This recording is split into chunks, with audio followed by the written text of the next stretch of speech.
Hey, real quick, if I can ask you a question real quick, slightly off topic, but I just got reminded of it, mentioning the Big Show.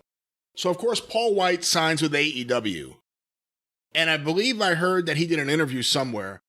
Maybe it was on Jericho's show, I'm not sure, but all the AEW guys are kind of pushed to do Jericho's show, so I'm thinking it may be Jericho's show, where he said that when he signed, Vince called him up and just thanked him and wished him good luck and said that he'd be a great addition to their roster. What do you think that says, if anything, about what Vince thinks about him leaving for AEW? The fact that Vince called him up and congratulated him and said, I think you'll do great over there. Instead of, when he called Jesse Ventura after the lawsuit, that's my money. You got my money, And also, instead of offering Luke Gallows and Carl Anderson $750,000 a year apiece not to go to the company that's about to start up, now it's like show goes and he calls him up and congratulates him. Vince has now realized what I can see where there was trepidation when AEW was first announced and when the process was in place for it to become a thing and nobody knew exactly what it was going to look like. Although as history has shown, I had a pretty good idea, but nobody knew for sure. And there's money and there's Turner Television and blah, blah, blah. And I can see where even if Vince didn't take it all that seriously, a lot of the people in decision-making positions in the company were not around in those decision-making positions 20 years ago when they had the last fight with Turner Television.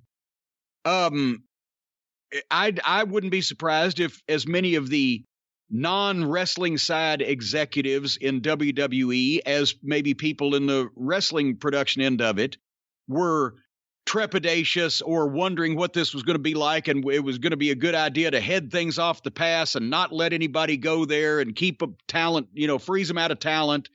So they'll have to get these fucking off-brand indie outlaw guys. And when you know who won the pony, once that they have now seen for a year and a half, this is what AEW is and is going to be, and it ain't going to change, and they don't know how to change it. I think now they realize, okay, this is actually good because they're no competition. We don't have nothing to worry about in a major scheme of things. This show is what it's going to be, and it's going to attract the audience it's going to attract.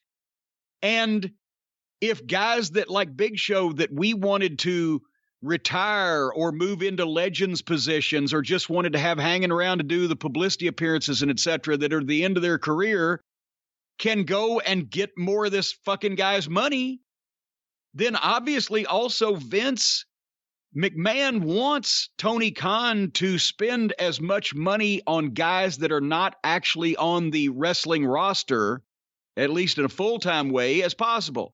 He wants him to spend money on Sting, and Sting only wrestles in a cinematic match or something every so often and otherwise just comes out and shakes his bat on TV.